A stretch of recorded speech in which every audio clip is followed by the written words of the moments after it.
دین احسانا صدق اللہ مولانا العظیم. درود شریف پڑھیے. اللہ جب اس بات کو سمجھ لیتا ہے اور یقین کر لیتا ہے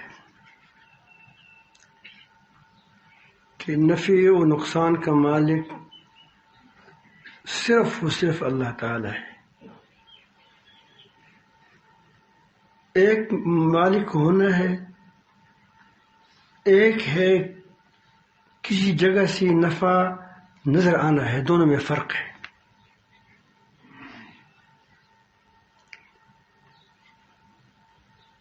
ایک ہے نفع و نقصان کا مالک ہونا، کسی چیز کا مالک ہونا. ایک ہے کسی جگہ سے نفع نظر آنا یا نقصان نظر آنا. دونوں میں بڑا فرق ہے.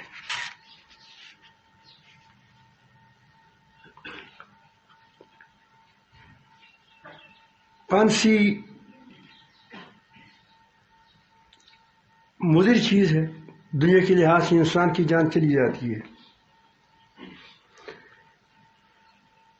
لیکن پانسی جو دے رہا ہے وہ ایک عام آدمی ہوتا ہے. اس کے ہاتھ میں کچھ نہیں ہوتا. وہ صرف حکم کا انتظار کرتا ہے. اب دیکھو نظر آ رہا ہے، بچوں کو نظر آئے گا، جس نے سمجھ ہو اس کو پتہ چلے گا کہ یہ تو اس کو پانسی گھاٹ والوں نے کیا پانسی دیا.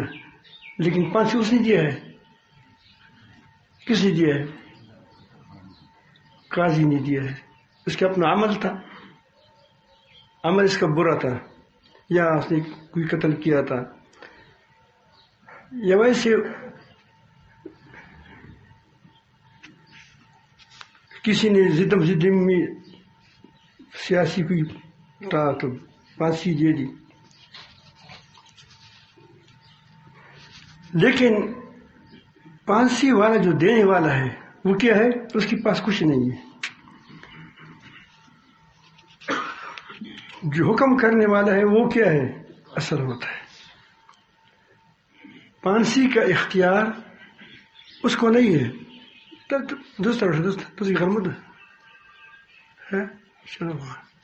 پانسی کا اختیار یہ اس کو نہیں ہے. پانسی گھاٹ والوں کو، جلاد کو کسی کی سر کاٹنے کا اختیار نہیں ہے.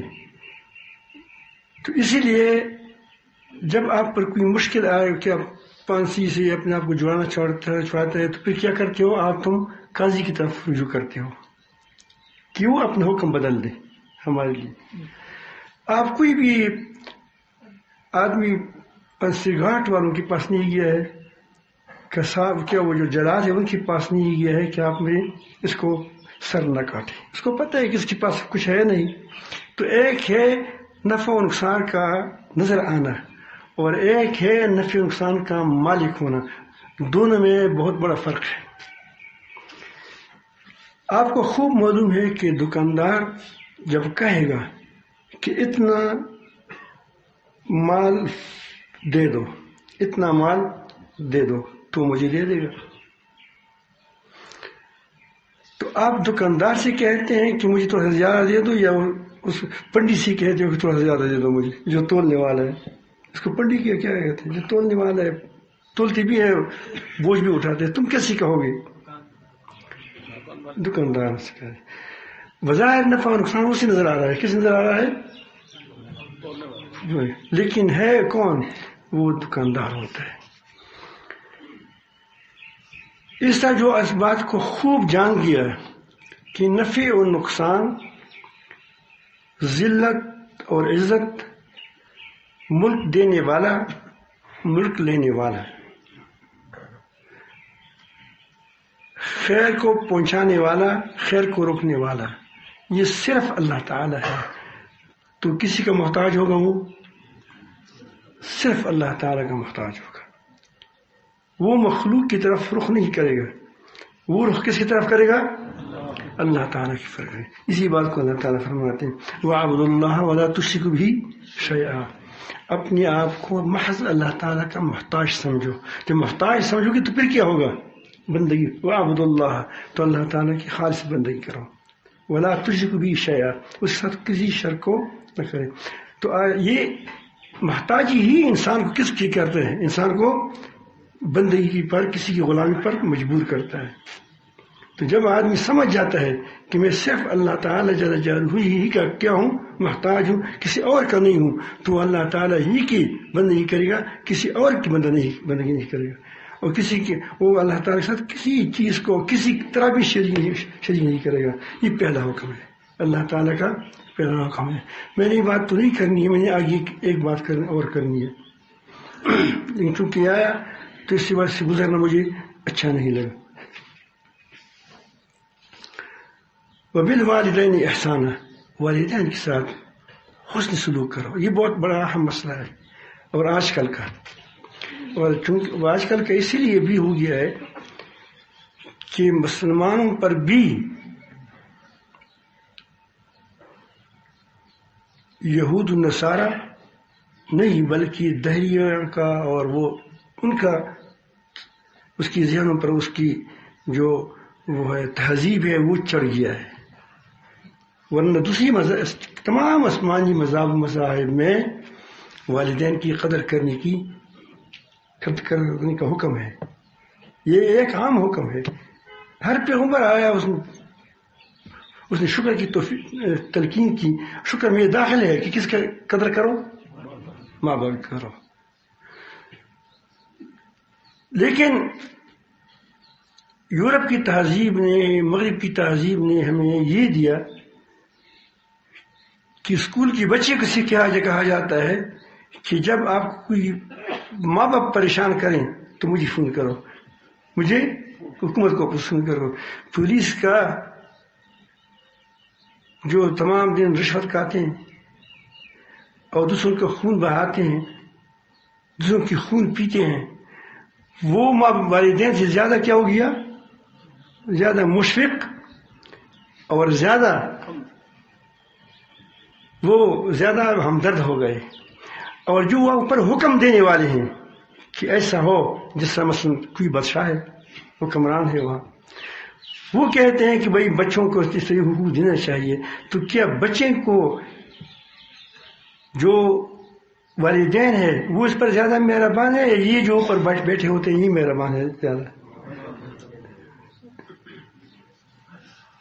وہ یہ صرف یہ کرتے ہیں کہ باپ سے بیٹے کو جدا کیا جائے، بیٹے کو باپ سے جدا کیا جائے، بیوی کو شوہر سے جدا کیا جائے. آپ دیکھیں یورپ کے اندر گھریلو زندگی تقریباً ختم ہو چکی ہے، تباہ و برباد ہو چکی ہے. جو لوگ تبلیغ میں جاتے ہیں ان سے پوچھو، مسلمانوں کے گھرانے ہوتے اس میں تو کچھ نہ کچھ نظر آئے گا، لیکن آپ کو وہاں کوئی نظر نہیں آئے گا کہ وہاں کیا وہ بیوی کو طلاق کی اجازت ہے. کبھی وہ کیا بیوی طلاق دیتی ہے کس کو؟ شوہر کو. کبھی شوہر طلاق دیتا ہے کیا کس کو؟ آوارگی ہے. خاندانی نظام اجڑ ہو چکا ہے.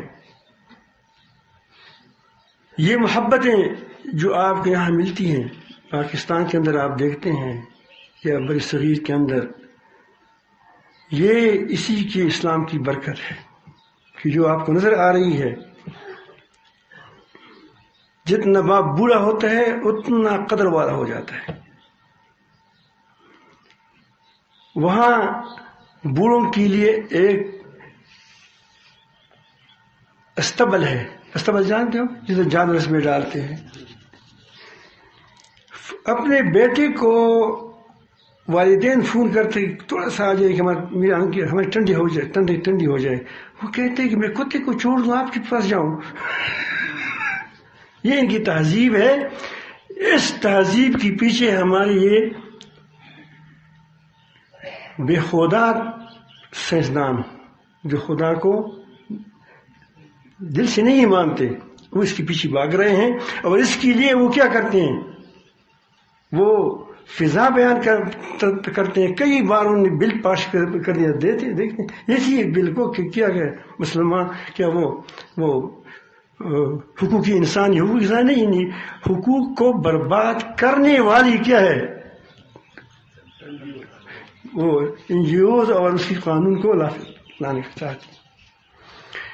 تو ایسی حالت میں والدین کی قدر پر والدین کی ساتھ تعلق پر علماء کو چاہیے آپ کو میں عرض کرتا ہوں کہ اس پر بہت زیادہ زور دے دیں کیونکہ مقابلہ آج اس بات کا نہیں ہے کہ وہ دوسری چیزوں میں ہم اخلاقی مسائل میں پڑ جائیں وہ تو ان کی مزے کی چیز ہے کہ کہاں ہاتھ باندھو کہاں نہیں باندھو اس پر لڑو تاکہ ہم اپنے اندر سے کیا کریں ہم اپنا کام کریں ہم اپنا وہ کام چلائیں گھروں کو اجاڑیں لوگوں کو اس کو بے حیائی میں ڈال دیں لوگوں کو والدین سے جدا کر دیں یہ ان کی تحریک ہے.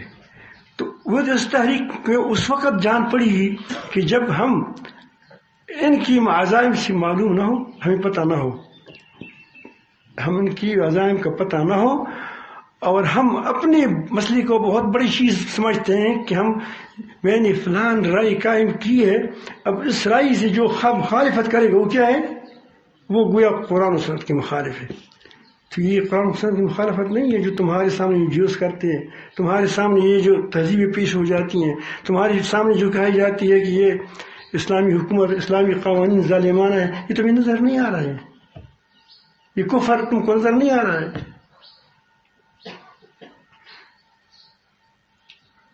شراب حرام ہے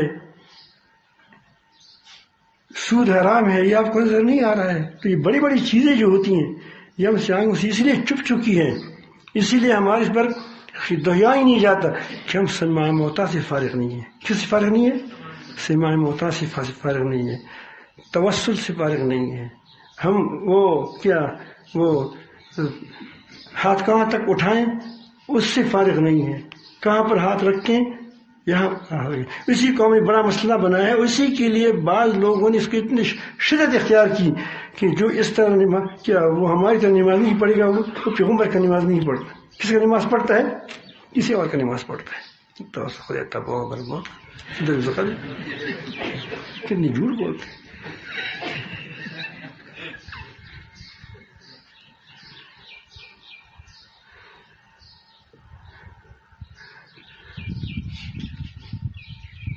تو یہ صرف میں کہہ رہا ہوں کہ ہماری غفلت ہے اور ایسے لوگوں کو نہیں چھوڑا ہے ہمارے اندر کہ وہ اس طرح کریں اور ہم سادہ لوگ ہیں ان کے پیچھے چل پڑتے ہیں. تو اس کے اندر وہ کیا کام کرتے ہیں ایک تو ہمیں لڑاتے ہیں دوسری بات یہ کہ جس طرح وہ ہمارے گھروں کے اندر بھی وہ بگاڑ پیدا کرتے ہیں کیونکہ ہماری جب ہم اس کو اصل مسئلہ سمجھیں گے سماع موتا کو یا ہاتھ کہاں رکھیں سینے پر رکھیں پاؤں کہاں تک پھیلائے نہ پھیلائے.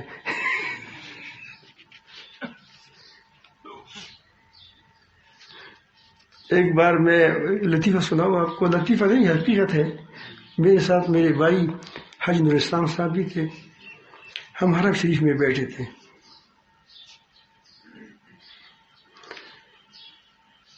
تو وہ تو اس کے ساتھ جمعے کے نماز میں آدمی وہ جگہ نہیں ملتی جس کو جہاں جگہ مل جاتی ہے تو وہاں بیٹھ جاتے ہیں.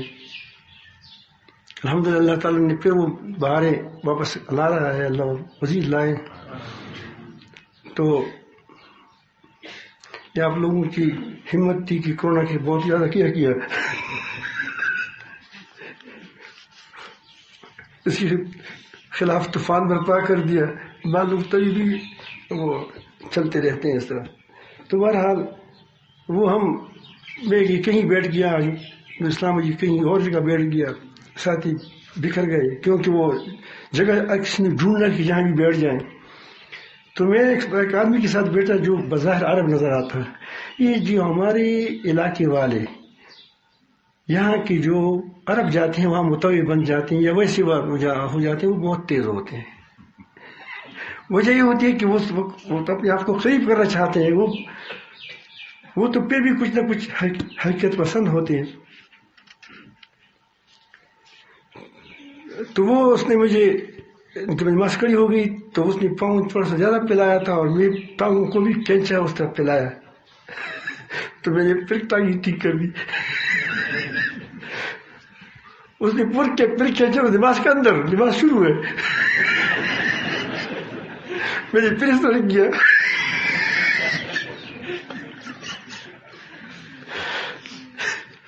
نماز نہیں تھا، نہیں تھی، ٹک ٹاک جگہ تھا.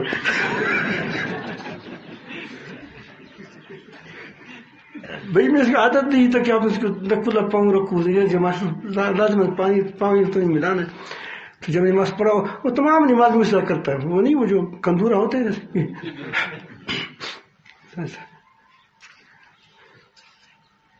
کبھی کام کھیلتا تھا. تو اس کے بعد مجھے کہتے ہیں کہ جب نماز ختم ہوئی اس نے کہا تم میرے ساتھ ٹانگیں کیوں نہیں ملاتے تھے؟ میں سمجھ اردو بول رہا تھا. کیوں ملاتا؟ تو نے کہا شیطان درمیان میں جاتا ہے، آپ نے جتنے ٹانگیں پلائی تو اس کے اندر بھی جا سکتا ہے.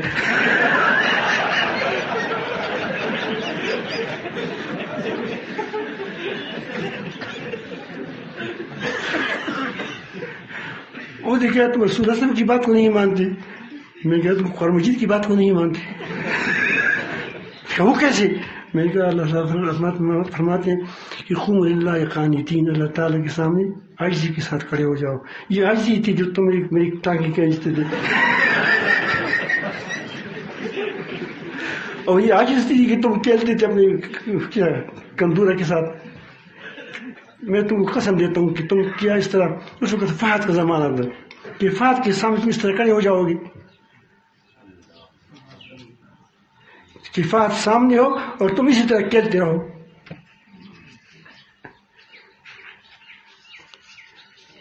تو اس کے بعد آپس میں تو میں ہو گئی. تو اس کے بعد میں نے کہا کہ میرا تو خیال تھا کہ غیر مقلد بن جاؤ، لیکن مجھے جب پتہ چلا کہ تم بہت غلط لوگ ہیں.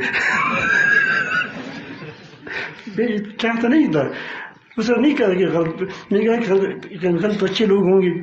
مجھے اب پتہ چلا کہ تم کیا ہے، تم بادشاہ کی جتنی غلامی کرتے ہو اتنی خدا کی نہیں کرتے. میں اٹھ گیا اس سے، مجھے گور گور دیکھ رہا تھا کہ پرندہ اڑ گیا.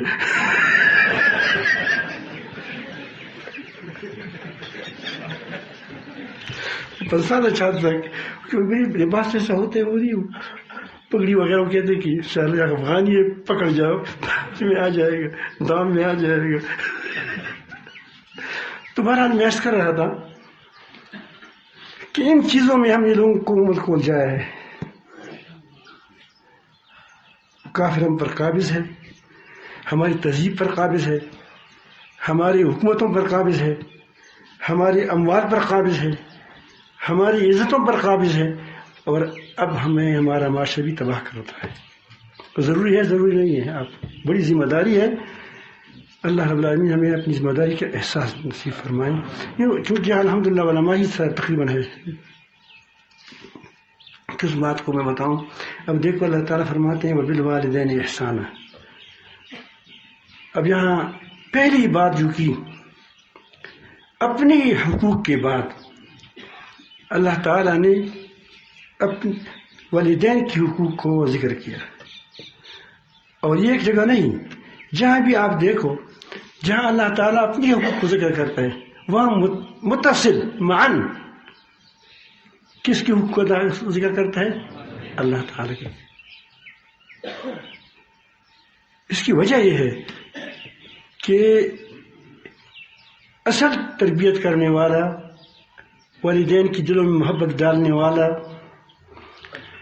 یہ تو اللہ تعالیٰ ہی ہے. لیکن ایک بچے کے اندر اتنی محبت ہوتی ہے والدہ کی کہ اس پر وہ پیشاب کرتا ہے پھر بھی اس کو جی قربان کہتا ہے، اس کو وہ اٹھاتا ہے، اس کو وہ اس کے لیے اپنی نیندی حرام کرتا ہے، ان کو پیٹ میں دیا جائے. اللہ تعالیٰ نے انہیں احسانات کو ذکر بھی کیا ہے. تو اس کے بعد وہ انسان اس وقت تک جب تک یہ بڑا نہ ہو اس کی والدین کی پرورش میں ہوتا ہے. اب یہ جب بڑا ہو جاتا ہے تو پھر دوسروں کے کبھی دوستوں کے اشارے پر ناچتا ہے، کبھی جب بھی کیا اس کے ہاتھ آ جائے پھر وہ والدین پیچھے رہ جاتے ہیں، وہ کہتے ہیں مجھے اب اکیلا گھر دے دو، یہ کرو وہ کرو، بڑی لڑائی جھگڑی ڈال دیتے ہیں۔ تو ایک بنگالی تھا ہمارا دوست، وہ تھا سخی ڈاکٹر ہے، ڈاکٹر سخی صاحب ہمارا دوست ہے، بڑا زبردست آدمی ہے۔ وہ مجھے کہتا تھا کہ وہ زندہ ہے، اللہ تعالیٰ اس کی عمر میں برکت نصیب فرمائے۔ اس نے کہا کہ میری بنگالی تو اس کی بیٹی پیدا ہو گئی تھی، بڑا وہ رقص کر رہا تھا، تو میں نے کہا کہ اتنی خوش کیوں ہے؟ اس نے کہا کہ بیٹی پیدا ہو گئی ہے۔ تو میں نے اس کو کہہ دیا کہ میں نے اس کو کہا کہ لوگ تو بیٹوں پر خوشیاں مناتے ہیں، آپ بیٹی پر کرتے ہیں۔ وہ کہتے ہیں کہ بیٹی ہمیشہ تمہاری ہے، جب چھٹی ہوتی ہے پھر بھی تمہاری ہوتی ہے، جب بڑی ہوتی ہے پھر بھی تمہاری ہوتی ہے، تمہاری خدمت کرتی ہے، جب شوہر کے گھر میں جاتے ہیں شوہر کو متوجہ کر کے تمہاری طرف لاتی ہے۔ ایسا ہوتا ہی نہیں ہوتا۔ آج کل لوگ داماد کا زیادہ خیال رکھتے ہیں، وہ نہ وہ سسر کا، ساس وہ باپ کے اتنا خیال نہیں رکھتے، یہ جس کو بھی نہیں رکھتی دوسری بات ہے۔ تو میں عرض کرتا ہوں کہ یہ پھر کبھی بیوی بگا دیتا ہے بیچارے کو، توڑ پیدا کرتے ہیں اس کے اندر۔ تو اللہ تعالیٰ نے سب سے زیادہ زور کس پر دیا ہے؟ حقوق میں۔ اللہ تعالیٰ اپنے حقوق کے بعد اپنے والدین کے حقوق پر زور دیا۔ کبھی فرمایا کہ لا تقل لهما اف ولا تنهرهما، اس کو اف مت کہو، اور فرمایا کہ تو اس کے لیے دعائیں دے دو، رب ارحمهما كما ربياني صغيرا، جب میں چھوٹا بچہ تھا اس نے مجھے پالا پوسا تھا۔ ایک شخص نے اپنی والدہ کو صحابہ کرام میں سے 3 فرسخ بہت دور پڑتا ہے، جیسے کوارٹ ہوگا، فرسخ تک میں نے وہ والدہ کو کندھے پر اٹھا کر سخت گرمی میں وہ لے گیا کیا، میں نے اپنی والدہ کے حقوق کو پورا کیا۔ والدہ کی نبی کریم سے فرمایا کہ بہت سے حقوق میں سے ایک حق کو پورا کیا۔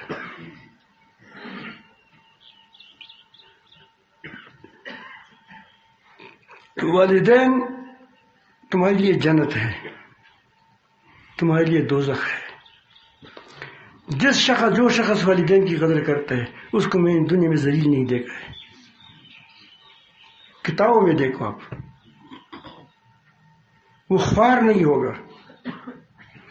اس کی ایک وجہ بھی ہے کہ وہ شکر گزار ہے۔ کیا ہے؟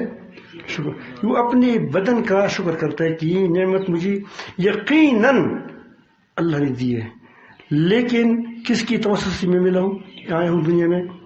ماں باپ کی توسط سے آیا ہوں۔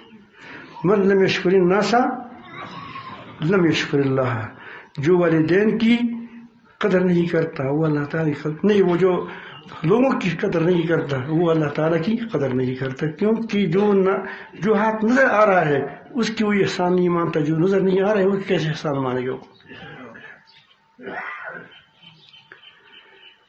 تو یہ ان کی نبی کریم صلی اللہ علیہ وسلم نے بہت اس پر تاکید کی ہے۔ حدیثوں میں آپ دیکھیں، قرآن مجید میں آپ دیکھیں، جگہ جگہ والدین کی اس کی اکرام کی، اس کی عزت کی، اس کی خیال رکھنے کی، اس کے ساتھ حسن سلوک کی اللہ تعالیٰ نے ہمیں ترغیب بھی دی ہے، حکم بھی دیا ہے۔ یہاں تک کہ اگر والدین کافر ہو اللہ تعالیٰ فرماتے ہیں کہ اس کی کفر کی بات کو مت مانو، کیونکہ پہلا کس کا ہے؟ پہلا حق اللہ تعالیٰ کا ہے۔ اللہ تعالیٰ کے مقابلے میں اللہ تعالیٰ کی معصیت کے میں کسی کے اطاعت نہیں کی جاتی، کیونکہ اللہ تعالیٰ جل جلالہ وہ کیا ہے؟ وہ ہمارا مأویٰ ہے، ملجأ ہے، حقیقی محسن تو ہمارا وہی ہے. اس کے بعد دوسروں کا درجہ آتا ہے. تو وہ کہتے ہیں، اللہ تعالیٰ فرماتے ہیں کہ جب تم کو والدین شرک کا کہے، اللہ تعالیٰ کی نافرمانی کا کہے تو اس کی بات نہ مانو، لیکن دنیا میں اس کے ساتھ احسان کرو. دنیا میں کیا کرو؟ پھر بھی احسان کرو. دنیا میں احسان یہ نہیں کہ صرف اس کی بس اس کے سامنے کھڑے رہو، نہیں، اس کی خدمت کریں، مالی جانی اس کا خیال رکھیں، اس کی حتیٰ کہ ان کی دوستوں کا خیال رکھیں کہ ان کی دوست ہے، یہ میرے والد کا دوست تھا. اپنے دوستوں سے زیادہ اس کی ان کی دوستوں کا خیال رکھیں. یہ بھی اس میں آتا ہے کہ آدمی اپنے والدین کی دوستوں کا خیال رکھیں، ان کے خیال، اس کی عزت کرے اور اس کے والدین کے لیے دعائیں کریں. تو والدین کو بھی چاہیے کہ بچوں کی تربیت ایسی کرے کہ وہ تمہاری عزت بھی کرے اور اللہ تعالیٰ کی بات مانے، اللہ تعالیٰ کی بات مانے. تو یہ کوتاہی دونوں طرف سے ہو رہی ہے کہ والدین اولاد کی تربیت نہیں کرتے. جب وہ بڑے ہو جاتے ہیں تو پتھر اٹھا کر والد صاحب سے لڑتے ہیں، تو ہم پھر گناہ کرتے ہیں کہ بھائی میرا بچہ ٹھیک نہیں ہے. ایک دن مجھے کسی نے کہا کہ میری بیٹیاں نافرمان ہو چکی ہیں، بیٹا نافرمان ہو چکا ہے. ویسے میرے دل میں آیا کہ شاید اس کی گھر میں ٹی وی ہو، ویسے خیال آیا تو واقعی اس کے اندر ٹی وی تھی گھر کے اندر. تو میں اس کو کچھ نہیں کہا اس وقت. میں نے کہا کہ ہم یہ کرتے ہیں کہ ہم نے بچوں کی تربیت نہیں کی. ہماری تو سمجھدار سطح میرا خیال تھا کہ گھر میں ٹی وی ہوگی اس کی، فقیر ٹی وی کہا جا سکتا ہے. تو اس کو میں نے کہا کہ یہ جب ہم نے گھر میں ٹی وی رکھی، ہمارے بچے اس کو دیکھتے ہیں، وہ ٹی وی میں دیکھتے ہیں. ہماری بیٹیاں ٹی وی میں وہ دیکھتے ہیں، وہ جو اپنی باہر کی دنیا ہے اس کو دیکھتی ہے، اور وہ ٹگیاں سیکھتی ہیں وہاں. اس میں تو وہی وہ ٹگیاں ہوتی ہیں، وہ جو ڈرامے ہوتے ہیں اس میں دیکھتے ہیں. تو جب ہم نے خود بچوں کو بگاڑنے کے لیے، بیویوں کو بگاڑنے کے لیے، بیٹیوں کو بگاڑنے کے لیے اسباب پیدا کیے، تو گلہ کسی کرتے ہو؟ تم کس سے گلہ کرتے ہو؟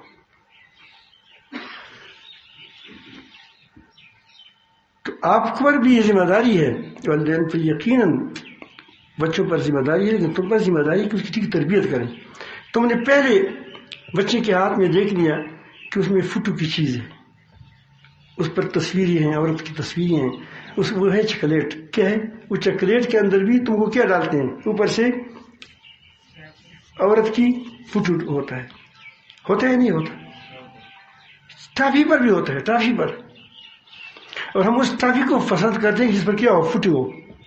پہلوان ریڑھی پر اتنا بڑا پہلوان لیٹو وہ آپ گھر لاتے، تم چوہی کی طرح ہو، تم بیوی کیا کرے گی؟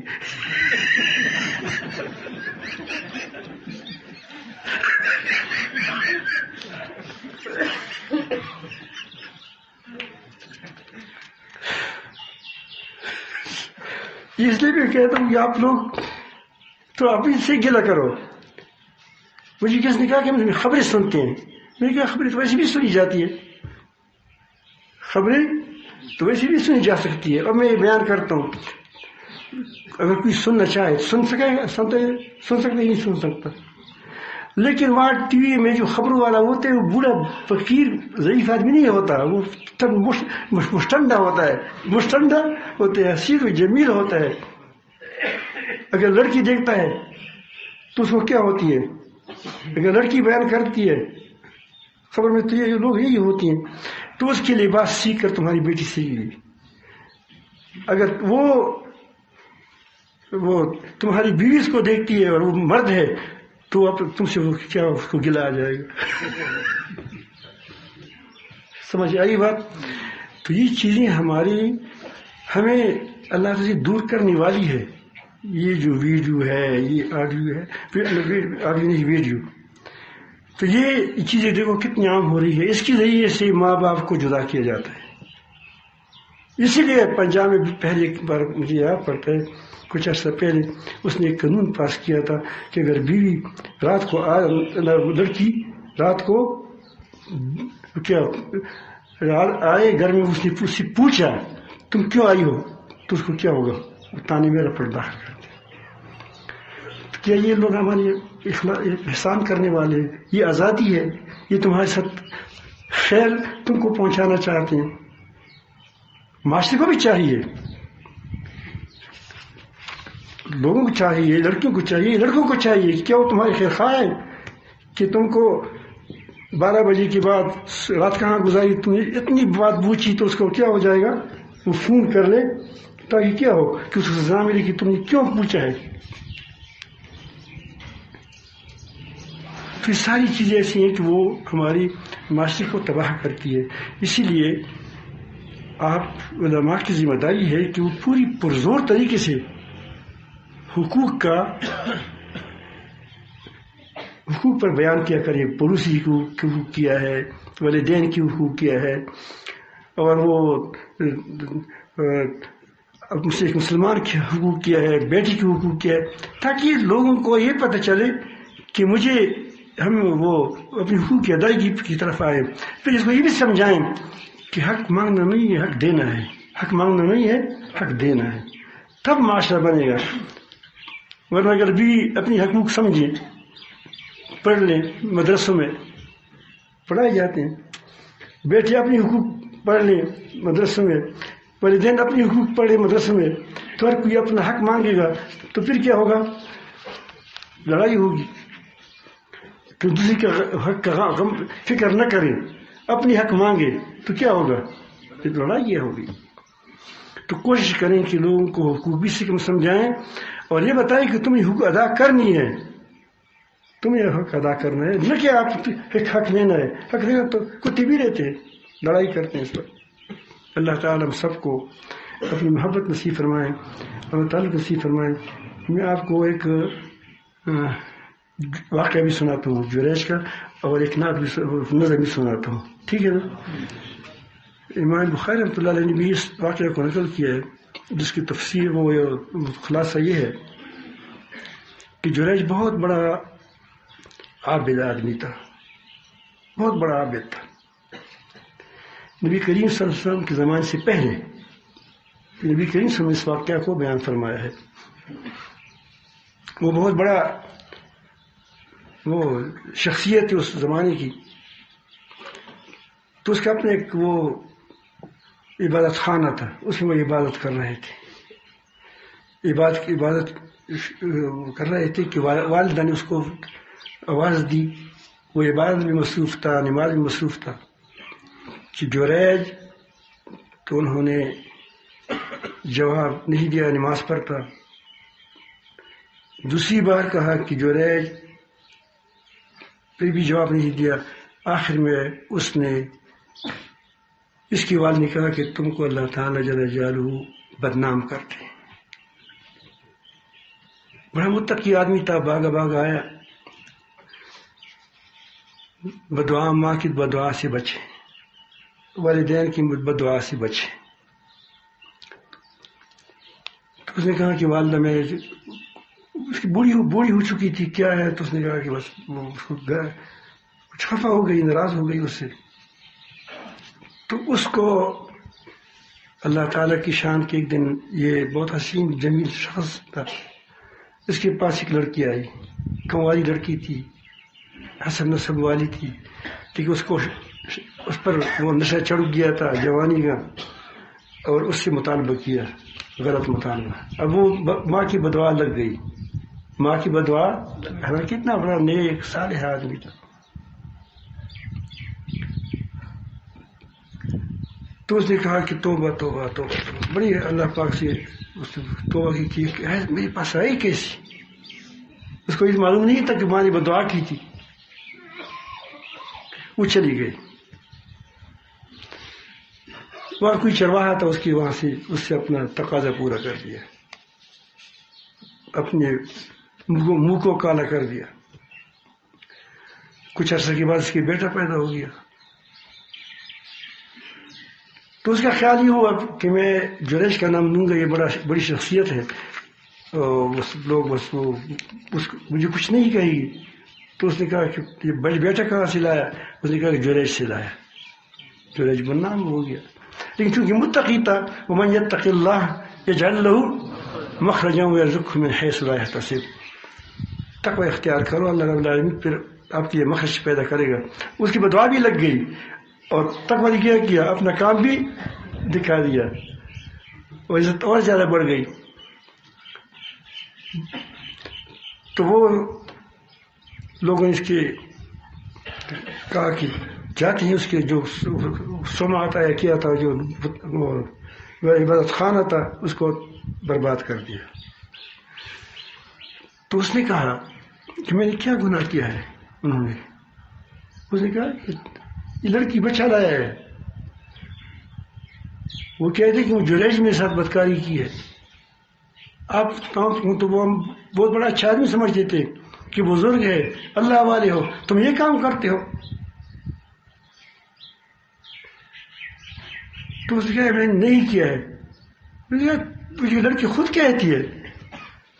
تو اس نے گود میں بچہ تھا، اس سے پوچھا کہ بچے تم بتاؤ تم کس کے بیٹے ہو؟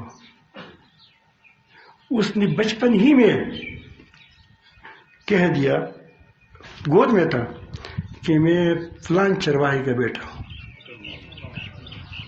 یہ آپ خاصی میں آپ پڑھ چکے ہوں گے. لیکن آج اس کی مشکل یہ ہے کہ آج کل بخاری شریف اول سے آخر تک نہیں پڑھتے. آپ لوگ کتاب الایمان تک پڑھتے ہیں، بھائی کیا ہے، جاؤ 15 صفحے. تو اس لیے بہت کم باتیں ہماری نظروں کے سامنے آتی ہے. تو یہ جب انہوں نے بات کی تو انہوں نے پھر دوبارہ ان کے لیے گھر بنانے کا کہ ہم چاندی گھر بنائیں گے. تو میں نے کہا نہیں، چاندی وہی فقیرانہ گھر بنائے. عزت پہلے سے زیادہ اور بڑھ گئی. لیکن میں کہتا ہوں کہ والدہ کی بدعا لگ گئی. تو آپ یہ تو والدہ وہ بیچاری بوڑھی تھی اور اس کو فکر نہیں تھی، لیکن آپ خیال رکھیں کہ والدین کی خدمت کریں، عزت کریں، کوئی ایسا کام نہ کریں جس سے اس کی دل دکھے. انشاءاللہ میں آپ کو والدین کے مطابق ہی ایک نظم سناؤں گا، ٹھیک ہے نا؟ میں خود بسم اللہ الرحمن الرحیم. ایک بار کربوغ شریف کا ایک شخص ہے، ابھی زندہ ہے، کمزور ہے. اس کی بیٹا اس کی قدر نہیں کر رہا تھا. وہ باہر ملک میں رہتا تھا. اس کی کوئی تو اپنے بیٹوں کو کندھوں پر اٹھا کر چلتا تھا. تو اس کی والد کی بات مجھے ابھی یاد ہے. مجھے بڑا دکھ ہوا. ابھی میں سن رہا تھا جب کہا کہ وہ تم بھی صاحب اولاد ہو، تم بھی خیال رکھو. تو اس نے بڑی عجیب انداز میں اس سے اپنے بیٹے سے کہا کہ جس طرح تو اپنے بیٹے کو کندھے پر رکھا ہوا ہے، اس طرح میں بھی تم کو اپنے کندھے پر اٹھاتا تھا. جس طرح تو اپنی بیٹے کو کندھے پر اٹھایا ہوا ہے، اسی طرح میں تم کو اپنے کندھے پر اٹھایا کرتا تھا. میں تجھ سے بڑی محبت تھی اور تو نے مجھے آج چھوڑ دیا. تو یہ باقی اس نے بڑی اچھے انداز میں اس بات کو لیا تھا کہ یہ اللہ رب العالمین جل جلالہ ہمیں والدین کی قدر کی توفیق عطا فرمائے. اور جس کے والدین زندہ ہے، ہمارے تو والدین وفات ہو گئے ہیں، اللہ تعالیٰ ان کی درجات کو بلند کریں، اس کے لیے دعائیں کریں، اس کے لیے سال ثواب کیا کریں. اور جس کے زندہ ہے اس کو غنیمت سمجھیں کہ اپنے والدین کی پوری قدر کرنے کی کوشش کریں. اس کے ساتھ مالی جانی جتنا تم سے احسان ہو سکے وہ احسان کیا کریں. السلام علیکم.